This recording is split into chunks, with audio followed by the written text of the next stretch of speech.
Muchísimas gracias por su presencia, por acompañarnos esta tarde en esta presentación. Con mucho gusto vamos a platicar, a comentar esta novela, La piel del mundo, del autor Javier Mas Cravioto, ¿sí? Origen catalán, viene de Barcelona, ¿sí?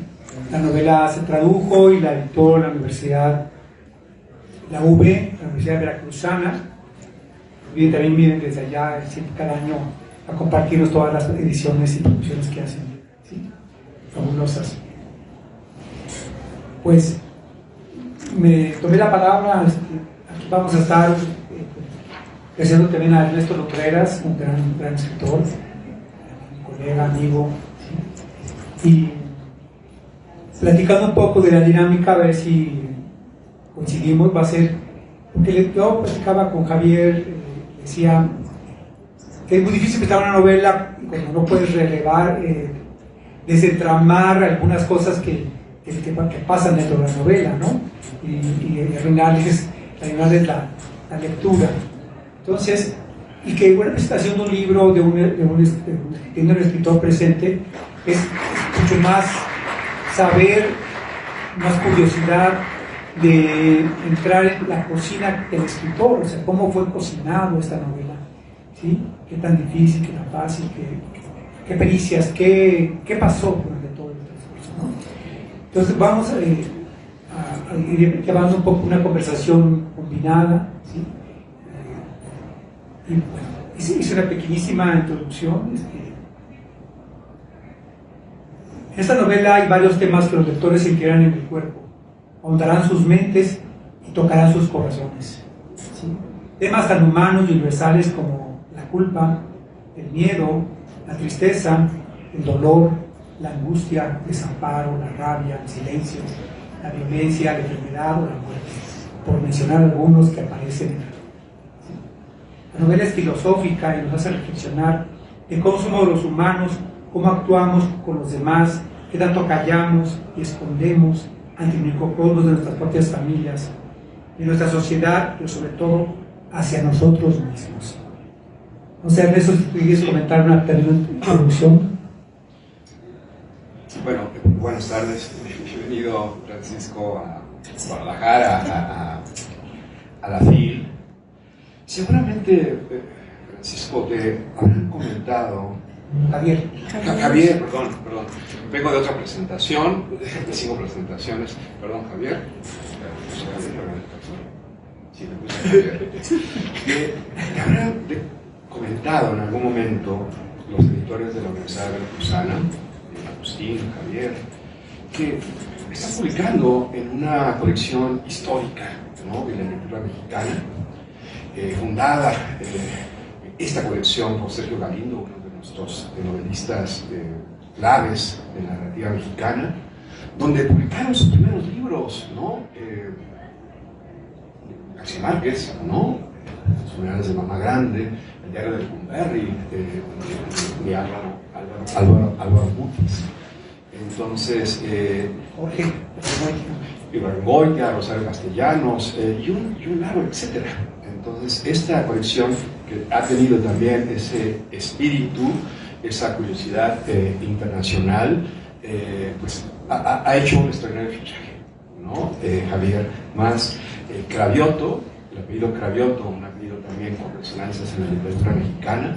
Habrá que checar, ¿no?, el origen italiano de Alfonso Cravioto, un poeta contemporáneo de la llamada generación del Ateneo de la Juventud, Ramón López Velarde, González Martínez, Julio Torres, Alfonso Reyes, etcétera, etcétera. Entonces, bienvenido a México, bienvenida a la Veracruzana con esta extraordinaria novela. Yo me di ayer tiempo para escribir unas notas que también, como decía Godofredo, me permitirán iniciar la conversación contigo, también con tu novela La piel del mundo. Decía Honoré de Balzac que en las novelas no aparecen familias felices. Este dictum se confirma con todas sus luces y con todas sus sombras en La piel del mundo de Javier Mas Cravioto, Navas, 1996. Una familia de pueblo chico y infierno grande se nos presentará radiográficamente en cuerpo y alma. Un padre, una madre y una hermana regidos por una violencia sórdida y tenaz de múltiples metáforas. Ahora veía la edición catalana y hay una imagen, una metáfora. Una violencia sórdida y tenaz de múltiples metáforas y de inacabadas destrucciones. La crónica de estos padres terribles, para utilizar un título de Jean Cocteau, se describe desde el presente de los hijos quienes tratan de reconfigurarse tras sobrevivir a una infancia miserable. Ella, en París, poniendo tierra de por medio a su violentador doméstico. Él, viendo la caída de sus mayores con un caldo de cultivo de sentimientos encontrados en el alma. Ninguno de los personajes protagónicos, quizás aquí hay una pregunta, de La piel del mundo tiene nombre, ni la abuela que aparece tangencialmente.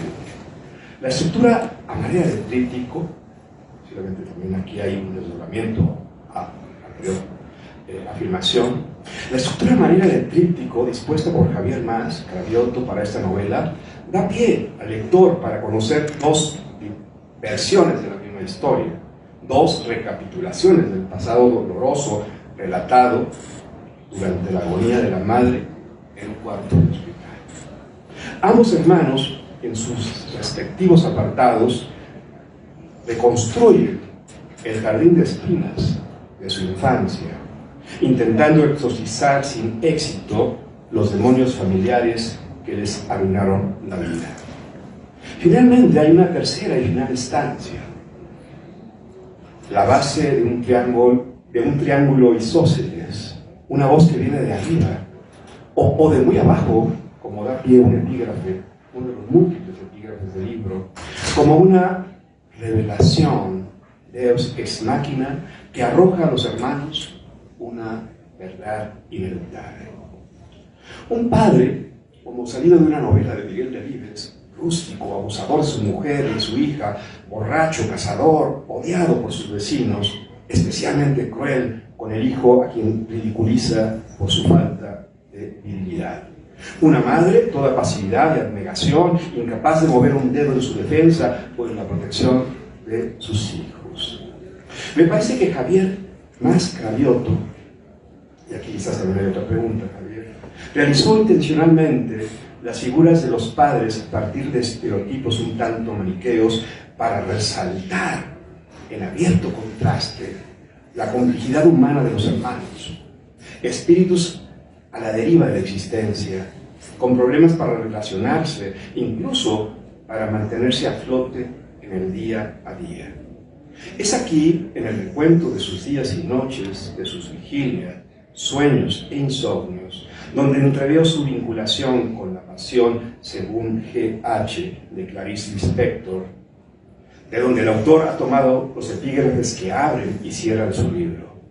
El equivalente de la cucaracha encontrada en la habitación de la criada, imagen propiciatoria de la novela de Lispector, podría ser el de los pájaros moribundos y muertos, o el de los pollos descabezados y desentrañados por el padre, o los insectos del huerto, fauna que, por cierto, será de recurrente aparición en las sesiones de terapias de los hermanos. Este recurso, por cierto, el de la recreación de los diálogos entre terapeuta y paciente, es central para la estructuración de la piel del mundo. El autor lo utiliza como una exploración extrema a los desasosiegos de la hermana y del hermano, un naturalismo clínico que se propone mostrar la llaga de la podredumbre humana en su cenital esplendor, en su desquiciante oscuridad. En la piel del mundo, termino, empezamos a escuchar preguntas, escuchar a Javier. En la piel del mundo también está el lenguaje y la imaginación del poeta que es Javier Mas Cravioto. Un lirismo que aporta, no como un lujo verbal, sino como una mirada que va más allá de las contingencias de la vida. Una lectura del mundo en sus varias capas, en el orden de lo visible y de lo insondable. Pues lanza la primera pregunta y ya hice dos, ahorita la recapitulo. Sí, quizás la primera pregunta es el título del libro.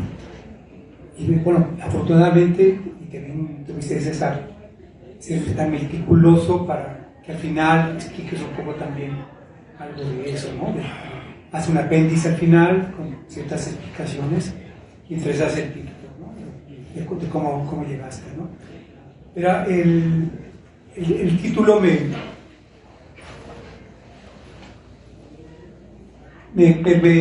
llevó a un recuerdo le voy a leer para no estar en la memoria. Preguntas a la luz es el título del poema del escritor y poeta francés Edmundo Javés, que dice: exterior es el límite, interior lo ilimitado.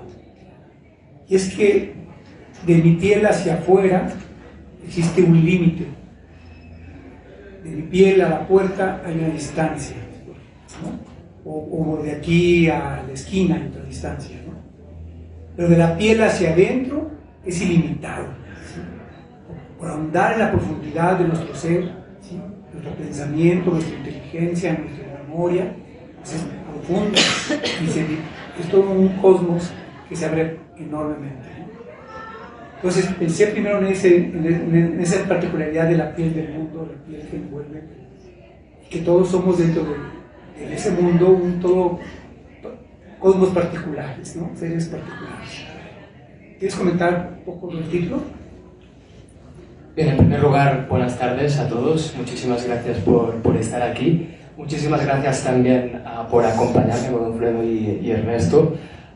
Y muchas gracias también a los editores de la editorial veracruzana, de la Universidad Veracruzana. Es un lujo estar en el catálogo. Es la primera vez que me traducen una novela y me hace muy feliz que sea al castellano y en México y poder estar aquí en la FIL con todos vosotros. Habéis comentado muchas cosas, voy a intentar ponerle un poco de orden porque es verdad que hay muchas cosas que decir y muchos hilos que tirar de lo que habéis dicho. El título tiene que ver con una de mis obsesiones cuando escribía el libro, porque al final es un libro que, como has explicado muy bien, cuenta la historia de una familia de un pueblecito en el interior de Cataluña. Es una familia que es un infierno para ambos hijos, el chico y la chica, pero para mí el tema central de la novela, o lo que yo tenía muy presente cuando la escribía, es el tema de la comprensión, la necesidad humana de entender las cosas que vivimos y la necesidad también de hacer algo con lo que vivimos, lo que sea, algo fructífero, algo fértil, ¿no? De hecho, como también se ha comentado, la novela se abre con una citación de Clarice Lispector, que a mí es una autora que me interesa mucho lo que hace. De hecho, la podemos leer, si me puedes, porque creo que no tengo el ejemplar conmigo. Es esta citación de La Pasión según GH, que dice esto y que creo que sintetiza muy bien el espíritu de la novela. Clarice Lispector dice: busco, intento entender, intento entregar a alguien lo que viví y no sé a quién, pero no quiero quedarme con lo que viví. No sé qué hacer con lo que viví, tengo miedo de esta desorganización profunda, no confío en lo que me pasó. Me pasó algo que por no saber cómo vivirlo, lo viví como otra cosa. A eso quisiera llamarle desorganización y me sentiría segura al aventurarme, porque después sabría a dónde regresar, a la organización anterior. A eso prefiero llamarle desorganización porque no quiero confirmarme en lo que viví. En la confirmación de mí misma perdería el mundo tal como lo tenía y no estoy preparada para otro mundo. Creo que ilustra muy bien la novela y también lo voy a ligar con el título, porque al final La piel del mundo está protagonizada por dos hermanos que lo único que hacen a lo largo de la novela es intentar entender lo que han vivido. Es decir, han vivido cosas muy fuertes porque vienen de un infierno familiar y su obsesión en la vida es intentar ponerle orden, intentar comprender, ¿no? Y al final yo creo que la necesidad de comprender es lo que nos diferencia del resto de animales, ¿no? Lo que hemos vivido a veces le tenemos que poner palabras para poder entenderlo, nos lo tenemos que mirar desde la distancia. Los humanos siempre tenemos mecanismos para intentar comprender, ¿no?, las vivencias. Y La piel del mundo habla de eso un poco, ¿no?, de esa necesidad humana de entender, de esta frontera entre nosotros y el mundo, lo que hay dentro de nosotros y lo que pasa en el mundo. Muchas veces lo que pasa en el mundo es irracional, vivimos en un mundo violento, la naturaleza es violenta, ¿no? Y nosotros lo que hacemos en el mundo es humanizarlo, vamos creando capas y capas de comprensión, capas y capas de humanidad, pero que son un consuelo, son un espejismo, ¿no? En cierto modo, y debajo de estas capas de humanidad, estas capas de significado sintético que construimos sobre el mundo, solo está la arbitrariedad, la irracionalidad, lo que es atroz, salvaje, violento, y que existe y no tiene razón de ser, pero que no funciona con la lógica de los humanos, ¿no?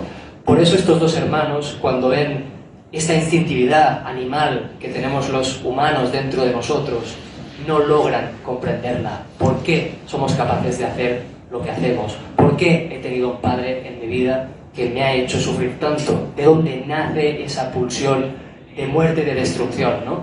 Y a lo mejor no hay una respuesta, ¿no? ¿Por qué? Porque es eso, la naturaleza es violenta. Claro que hay condicionantes sociales que desencadenan cosas así, pero eso es la piel del mundo también, ¿no? Estas capas de humanidad con las que hemos cubierto el mundo y que a la vez nos alejan del mundo y de la naturaleza. Y de hecho es una imagen que yo robé, porque los escritores creo que siempre robamos un poco, ¿no? De otros escritores, y eso está muy bien. De un escritor catalán que se llama Toni Sala, os lo recomiendo muchísimo, creo que en castellano hay algunos libros de él traducidos, y él habla un poco de esta imagen, ¿no? También de esta necesidad de humanizar el mundo, ¿no? Y eso lo ves en cosas pequeñitas, por ejemplo, tenemos un perro, le ponemos un jersey, ¿no? Humanizamos todo lo que nos rodea para reconocernos en el mundo, para reconocernos en todo lo que nos rodea. Comentabas el tema del hecho de que los personajes no tienen nombre. Y es verdad, de hecho no hay ningún personaje con nombre. De hecho, el único nombre propio que aparece en la novela es el perro de la vecina de los protagonistas, y eso es totalmente intencional. De hecho, el pueblo catalán donde pasa la historia, donde los protagonistas viven estas vivencias tan traumáticas, tampoco tiene nombre. Y eso es una manera que a mí se me ocurrió para marcar el carácter universal de la historia. Al final, lo que están viviendo estos personajes puede ocurrir en cualquier parte del mundo. Y el hecho de que los personajes no tengan nombre es una manera de interpelar al lector, ¿no? Esos personajes podrían ser tú, y al final toda buena literatura es universal, ¿no? Y desde tu pequeño pueblo catalán puedes apelar a emociones universales, ¿no? Y puedes interpelar a lectores de alrededor del mundo. Pero yo tenía ganas de marcarlo, ¿no? De marcar esta universalización, ¿no? De hecho, hay otra característica en la novela. Toda la novela está narrada en segunda persona. Por lo tanto, tenemos una voz narrativa que a lo largo del libro se está dirigiendo directamente a los personajes. Al principio me dio un poco de miedo escribir así, porque no es un recurso muy habitual en literatura. De hecho, estamos muy acostumbrados a leer novelas en primera persona o en tercera, ¿no? Yo o él, ella, ¿no? Y en cambio, a lo mejor la segunda persona no está muy explorada. Y cuando yo empecé a escribir en segunda persona toda la novela, me daba miedo de que el lector a lo mejor no entrara, o que a mí me costara incluso. Pero luego, cuando llevaba unas cuantas páginas, me empecé a sentir muy cómodo con esta segunda persona, porque da mucho juego, porque creo que crea un juego de espejos muy interesante. Este tú es el personaje, sí, pero también es el lector. El narrador está hablando directamente al lector a través del personaje, y el lector lo está viviendo en primera persona a través de esta segunda persona, ¿no? Por lo tanto, son distintos mecanismos literarios que a mí me servían para interpelar de una manera muy directa al lector, porque al final se están tratando unos temas que son serios. Os hablaba un poco de la idea de la comprensión, que es el gran tema del libro, y el otro tema, evidentemente, es la violencia. Es otro tema que me interesaba explorar con esta novela. La violencia en todas sus formas, porque a veces cuando pensamos en la violencia física, ¿no? Es la primera que nos viene a la cabeza, pero hay muchos tipos de violencia en nuestro mundo, ¿no? La violencia psicológica, evidentemente, pero también hay otros tipos de violencia menos evidentes. Y con esto terminaré la intervención de ahora, pero una de las violencias que a mí más me impactó cuando investigaba para escribir el libro, porque al final es un libro que también trata del tema de los abusos sexuales a niños, ¿no? Y yo cuando exploré, no es un spoiler porque se sabe muy pronto cuando empiezas el libro, pero claro, yo cuando empecé a escribir tuve que investigar un montón, ¿no? ¿no?, sobre este tema, y hablé con muchas personas que habían tenido experiencias similares a las de los protagonistas. Y una de las cosas que más me impactó, una de estas violencias que os decía, es una violencia que tiene que ver con el conocimiento del mundo. Me explico. Es decir, a un niño le puedes hacer creer lo que quieras, porque confía ciegamente en ti como adulto. No tiene un conocimiento del mundo formado todavía, no sabe lo que es normal, lo que no, lo que está bien, lo que no. Por lo tanto, esto también es una forma de violencia, porque estás distorsionando la percepción de la realidad de un niño para aprovecharte de él. Y cuando hablamos de abusos sexuales pensamos sí, en la violencia física, en la violencia sexual, en la violencia psicológica, porque hay una manipulación, pero está esta otra violencia del conocimiento del mundo que llamo yo, que es la que más me impactó cuando investigaba este tema, ¿no? Y con eso creo que respondo a algunas de las preguntas que habéis lanzado. Esa violencia incluso es el silencio, el quedarse callado. La madre que se calla todo, es una forma también violenta hacia sus hijos, ¿no? Y la segunda persona, usar la segunda persona, ese tú, también ese tú interno hacia ti mismo, ¿no? Ya levántate, ahora ve al trabajo, ya tienes muchas faltas, acá no llevaste la tarea, está uno internamente recriminándote a ti mismo, ¿no? Pues esa voz ayuda mucho para también irse hacia el interior, ¿no? ¿Quieres comentar algo? Sí, quizá que nos contara Javier, sí, la estructura, las dos versiones, esa otra especie de voz que viene de algún lado, desde abajo, de arriba, y añadido a esta inquietud mía, preguntarte, Javier, el afán de poner los diálogos de los terapeutas no son diálogos dramáticos en el sentido que un dramaturgo está pensando en el desdoblamiento de la acción, ¿no? Son diálogos literarios, ¿no? Y en eso sí tiene la fidelidad, ¿no? Pero eso abrirnos a los lectores, ¿no? Auditivos, ¿no? De conversaciones íntimas, privadas, profesionales, las intenciones. Recapitulo, la estructura, esas dos versiones de la historia y esa base del triángulo isósceles más corta, ¿no? Sí, en relación al silencio que comentabas, Godofredo, para mí es el quinto protagonista de la novela. Es el padre, la madre, el hijo, la hija y el silencio, la incomunicación, que es el pilar de esa familia, porque no se comunican. De hecho, ambos hermanos viven vivencias parecidas, porque ambos son víctimas de la violencia y la animalidad, la bestialidad del padre y la pasividad de la madre. Pero los hermanos no se comunican. Yo creo que podrían haber sido grandes aliados, pero el hecho de no comunicarse, de no hablar, hace que no se conozcan y que no sean conscientes de que el otro está viviendo algo similar. Por lo tanto, la novela de hecho empieza cuando se reencuentran años después, cuando el padre ya no está, tampoco es un spoiler, esto es muy al principio, y cuando la madre está muy enferma.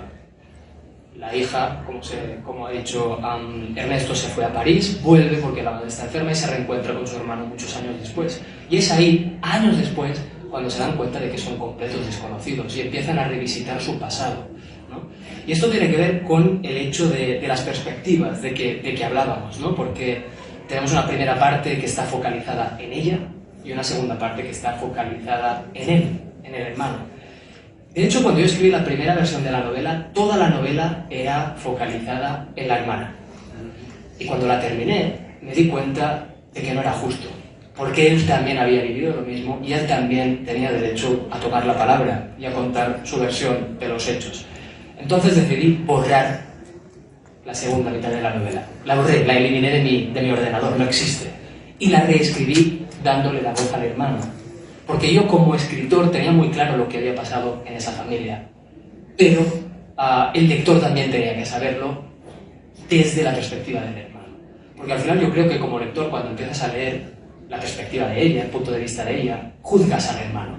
¿Cómo puede ser que no haga nada? ¿Cómo puede ser que haga estas cosas? Y luego cuando lees la segunda parte, y focaliza en el hermano, pues entiendes mucho mejor lo que piensa, por qué hace lo que hace, por qué dice lo que dice, ¿no?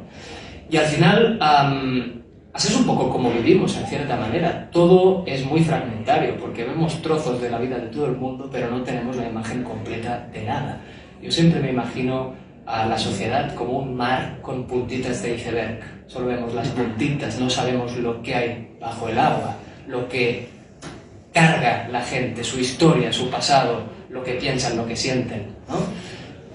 Pero es basándonos en esa puntita de iceberg que juzgamos a la gente y nos formamos opiniones de la gente, ¿no? Cuando realmente no tenemos la imagen completa de nada. Y luego otra cosa que quería hacer, que tiene que ver con lo de los terapeutas que decías, era combinar 3 líneas en la novela. Una misma vivencia, contarla desde 3 perspectivas. El momento de vivirla, el momento de recordarla y el momento de explicarla. Porque creo que son 3 vivencias distintas. No vivimos las cosas como las recordamos después, ni las contamos como realmente las vivimos. Son 3 relatos distintos. Y la novela juega mucho a eso, ¿no? A contar la misma vivencia, eso, en el momento de vivirla, en el momento de recordarla y en el momento de explicarla. Por eso introduje las escenas con los terapeutas. Ambos hermanos van al terapeuta y si abrís la novela vais a ver que hay pasajes que es como si fueran teatro, ¿no? Terapeuta, 2 puntos, lo que dice. Tú, 2 puntos, lo que dice el protagonista. Por lo tanto, es como si leyéramos una obra de teatro o una transcripción de una grabación, ¿no? De la sesión con el terapeuta. Y eso lo hice porque era una manera literaria, al fin y al cabo, de obligar a los protagonistas a poner en palabras lo que habían vivido, ¿no? Y a confrontarlo, ¿no? Desde el punto de vista del lector con lo que realmente pasó. Es decir, cómo crean un relato a partir de lo vivido, ¿no? Porque al final yo creo que los humanos creamos relatos como mecanismo de supervivencia. Por eso escribimos libros, por eso contamos las historias, contamos lo que nos pasa y contándolo tenemos la sensación de que pesa menos o de que es más comprensible, más visible, que lo puedes apamar mejor, ¿no? Por lo tanto, siempre hay estas 3 líneas y estas 2 perspectivas, ¿no? El hermano y la hermana. Este recurso que usas del terapeuta, también el terapeuta mantiene muchos silencios. Y tampoco el de los terapeutas, que ambos dos no sentencian, ni juzgan, ¿sí? Se mantienen también al margen, explican algo, ¿no? Y esta búsqueda de la comprensión es la búsqueda de un salvavidas para poder sobrevivir, para seguir la vida adelante, ¿no? Entonces, en esta búsqueda están ambos, ¿no? Queriendo comprender. Absolutamente. Y ahora que hablamos también del silencio en las sesiones de terapia, por ejemplo, también cuando hablamos de la violencia, que es un tema que hemos estado hablando, hay otro tema del que hay que hablar, que es precisamente lo que hace posible la violencia, que es la complicidad, la connivencia, ¿no? El hecho de ver que la violencia existe y no hacer nada. Al final, esta historia pasa en un pueblo muy pequeño donde todo el mundo se conoce. Todo el mundo en el pueblo sabe lo que pasa dentro de aquella casa, pero nadie hace nada. Por lo tanto, la violencia no puede existir sin esa pasividad. La pasividad, la connivencia, es lo que posibilita la violencia. Y eso en la novela lo ilustro con un caso que cuando yo lo descubrí me impactó muchísimo, muchísimo. Yo lo descubrí a través de una película que se llama 37, de Puk Grasten, es una cineasta danesa. Cuando leí la sinopsis, necesité verla. Puk Grasten en esta película cuenta la historia de Kitty Genovese. Kitty Genovese era una joven norteamericana. Volvía del trabajo a su casa de madrugada, aparcó el coche. Cuando bajó del coche, un hombre la atacó, la apuñaló y la violó mientras moría. Ella pedía socorro. Empezaron a iluminarse algunas ventanas del vecindario y la mañana siguiente salió la noticia en el New York Times y el titular era 37 personas que vieron cómo mataban a una chica y no hicieron nada. Según la noticia, 37 personas habían sido testigos de cómo asesinaban y violaban a esa chica en la calle y nadie hizo nada. A mí este caso me impactó muchísimo y la película de hecho se pone en la perspectiva de los testigos. Y a mí más que Kitty Genovese, como persona, me interesaban más los testigos. ¿Cómo puede ser que una persona normal y corriente vea esto, sepa esto esté viendo por la ventana cómo matan a una chica y no haga nada. A mí me interesaba esa gente. ¿Qué les pasaba por la cabeza? ¿Cómo eran? Y la película lo cuenta muy bien. De hecho, hay un concepto en la sociología que se llama el síndrome Genovese. Y básicamente es un concepto que hace referencia al hecho de que si te atacan en la plaza más turística de una ciudad, hay menos probabilidades de que alguien te ayude que si te atacan en una calle solitaria. Porque los humanos pensamos que mejor no actuar si alguien más puede hacerlo, ¿no? Y esto es lo que ilustra este caso y lo que significa el síndrome Genovese. Eso fue muy desalentador cuando descubres este caso. Piensas, ¿qué pasa con la humanidad? Pero luego investigué un poco más y resulta que esta noticia de The New York Times hacía un poco de sensacionalismo, porque no fue exactamente esto lo que ocurrió. De hecho, de estas 37 personas, no eran 37, eran muchas menos las que vieron cómo atacaban a Kitty, pero además muchísima gente llamó a la policía y mucha gente bajó a socorrerla. De hecho, Kitty murió a manos de su amiga y vecina Sofía Farrar, que la cogió en brazos y murió en sus brazos. Pero ¿qué pasó? Que los periodistas quisieron hacer un poco de sensacionalismo y vender una suerte de parábolas sobre la apatía contemporánea, el anonimato, el hecho de que estamos completamente deshumanizados. Y no es verdad, no somos tan malos, ¿eh? A Kitty Genovese la intentaron ayudar. De hecho, hay un documental que os recomiendo mucho sobre este caso que se llama El Testigo, The Witness, y cuenta qué pasó exactamente esa noche a través de los testigos que quedan vivos. Y una de las testigos es Sofía Farrar, su amiga y vecina, y dice una cosa muy bonita. Dice, yo solo espero que esa noche Kitty supiera que yo estaba allí con ella, que no estaba sola. Por lo tanto, el sensacionalismo a veces vende relatos, ¿eh? Y yo he utilizado este caso para ilustrar esto, este sensacionalismo, pero también esta complicidad que también existe, ¿eh? A veces es verdad que asistimos a violencia, la tenemos siempre delante de los ojos y no hacemos nada, ¿no? Nos vuelve apáticos. De hecho, solo tenemos que encender la tele, vemos verdaderas atrocidades y el cerebro lo que hace es protegerse, ¿no? Crea una distancia, porque si todo lo que viéramos nos afectara, no podríamos sobrevivir. Por lo tanto, el cerebro lo que hace es pensar que eso es una ficción, esto no va conmigo, esto pasa muy lejos en el mundo, ¿no?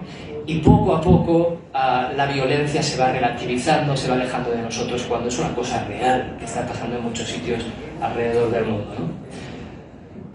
Pero también Kitty murió porque la policía no acudió.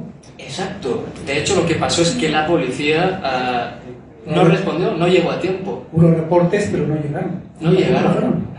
Porque era un barrio que, bueno, un barrio marginal, ¿para qué vamos a ir? Siempre pasan problemas ahí. Por lo tanto, el problema fue la policía, no los vecinos, porque sí que llamaron los vecinos, ¿no? Exactamente. Y esta historia de esta chica norteamericana la sabe ella, la hermana, y de algún modo es una noticia, un argumento para tratar de explicar su entorno, su historia. Javier, me gustaría... Javier, además de extraordinario narrador, es poeta. Eso se percibe, no obstante que estamos hablando de una traducción, pero desde el imaginario de la novela, y quizás traer a cuento ese leitmotiv de la novela de Clarice Lispector, La cucaracha, las imágenes que aparecen en La piel del mundo, por supuesto son un pájaro atropellado, son esos insectos, pero por supuesto son algo más. Es el lenguaje de un poeta, es un lenguaje cifrado, ¿no? Una sensibilidad, ¿no? Sí. Muy poética, sí. Y hay frases y hay adjetivos muy poéticos y muy ingeniosos. Como este, por ejemplo, dice: la vida es una jaula y la muerte también. Vivimos atrapados entre la vida y la muerte y no podemos escapar. Así vivimos la humanidad, ¿no? Estamos atrapados. Y bueno, también la distancia que se mantiene creo que hay una tercera parte, porque ya al final los hermanos sí se platican, se confiesan ciertas cosas, ¿no? Se van abriendo, aunque luego acaban separándose, ¿no?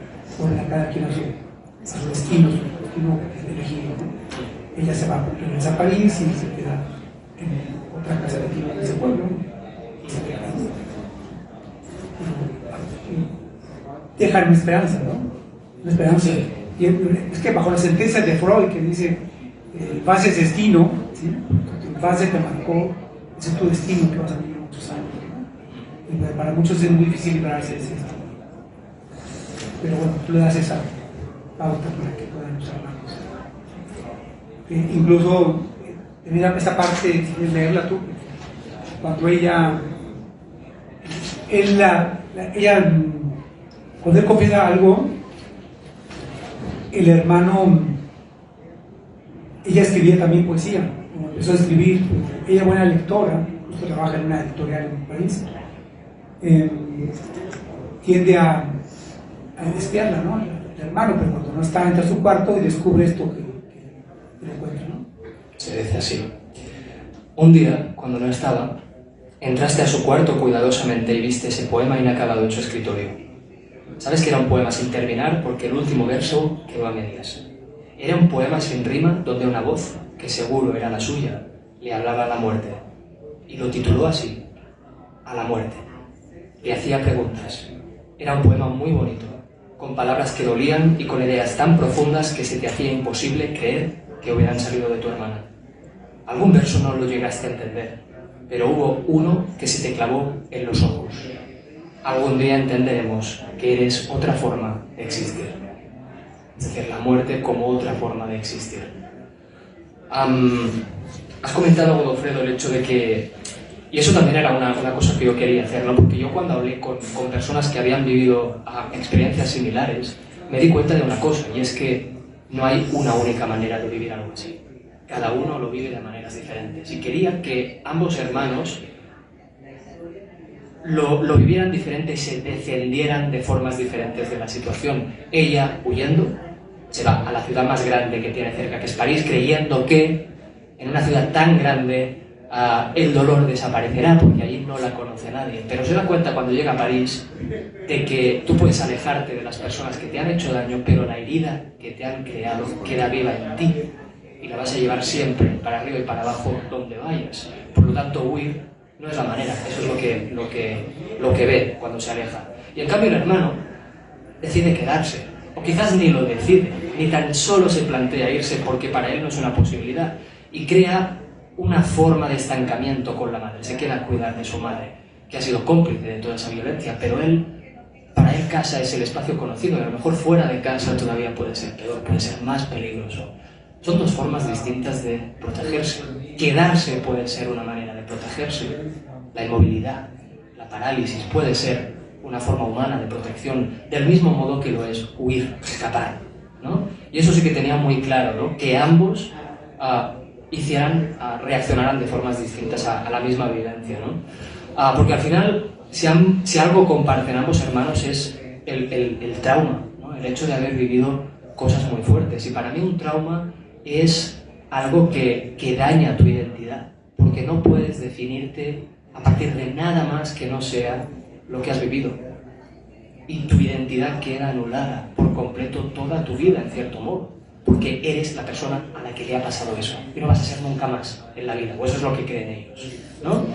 Siempre hay puntos de luz, no es una novela oscura, a lo mejor no puede parecer por cómo lo hablamos, porque hay horizonte, hay puntos de luz y puntos de anclaje, ¿no?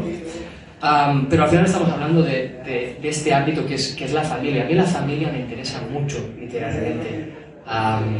De hecho, me doy cuenta de que todo lo que escribo, la familia tiene un papel central, porque la familia para mí es un gran campo de pruebas y define mucho lo que somos como personas. Los lazos que forjamos con los demás definen quiénes somos, y la familia constituye nuestro primer vínculo con el mundo, nuestro primer contacto con la humanidad.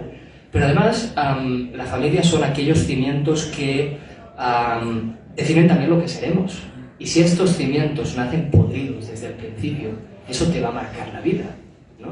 Por lo tanto, Creo que la familia tiene un gran interés literario, también porque son unas circunstancias fijadas que no podemos escoger. Nacemos en la familia que nacemos, no hay elección, ¿no? Claro, si te toca una buena familia, genial, pero si tu familia es un infierno, ¿qué haces? ¿Cómo te proteges de ello, ¿no? Y es una cosa que literariamente siempre me interesa explorar. Y esto todavía se agrava si tenemos en cuenta que vivimos en una sociedad que sacraliza la familia todavía, ¿no? El concepto de familia, la familia es algo sagrado, los lazos de sangre, ¿no? Son algo sagrado. Pero cuando tu familia es un infierno y la sociedad venera la noción de familia, se crea un desencaje.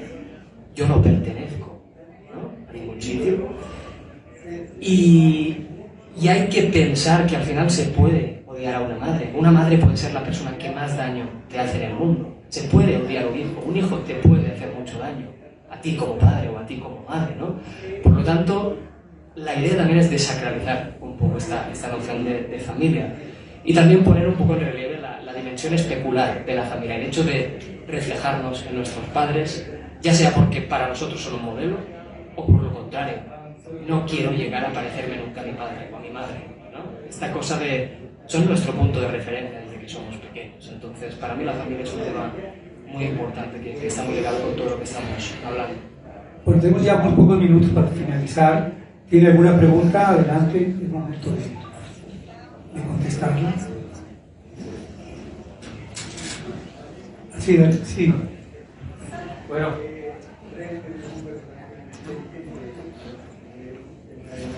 excelente tarde para todos y de verdad que es un honor estar aquí. Casualmente ingresamos, pero de empezada tienes dos maestros de aquí de México, Ernesto Lumbreras, un gran poeta, catedrático, del cual tomé algunos talleres con él. El maestro Godofredo, también tallerista ahí del Fondo de Cultura Económica. Y como catalán y bienvenido aquí a la Feria Internacional del Libro. Yo en lo personal escribo poesía, pero hablar de novela creo que me aventura algo titánico, diría yo, porque es compartir historias donde a final de cuentas creo que tienes que impactar primero contigo mismo, ¿no?, y después con la sociedad. Pero este tema que estás tocando aquí, de verdad que me pone la piel chinita, ¿no? Y enhorabuena, la verdad que da interés escuchar tu libro y sobre todo algo que comparto muy poéticamente y empezar con esas capas del planeta y del mundo que indudablemente es cierto, hay mucha simulación y a veces las novelas pueden parecer eso, una historia ficticia, pero dentro de la realidad con los grandes escritores que conocemos, como Rodolfo y otros, nos han dejado un gran legado para poder entender un poco la realidad en que vivimos. Le felicito, más que nada es una aportación. Gracias. Muchísimas gracias. Gracias. De verdad. Muchas gracias. Acá hay otra pregunta. Gracias.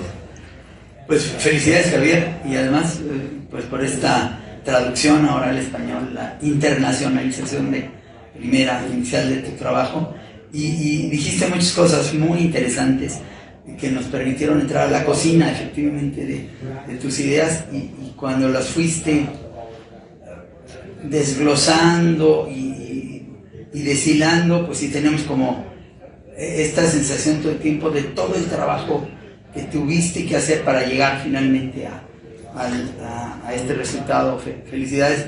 Y solamente un puntito, estas historias de los padres terribles, ¿no?, aquellas referencias a tantos casos que se conocen. Estaba recordando uno de los análisis magistrales que hay de esa figura del padre, ¿no?, en Kafka y sus cartas. Y yo quisiera preguntarte si hay otras referencias de ese tipo que te hayan particularmente hecho llegar a un personaje paterno que no fuera, como decir, una especie de etiqueta o de caricatura del padre terrible, sino algo que seguramente trabajaste mucho para llegar a un padre que a lo mejor pudiésemos comprender de otra manera. ¿Cómo fue el proceso para llegar al padre que finalmente definiste? Tenemos 5 minutos. Claro, al final lo que marca las relaciones humanas es la complejidad, y conseguir la complejidad en literatura es difícil, por lo tanto tener buenos modelos también es muy importante.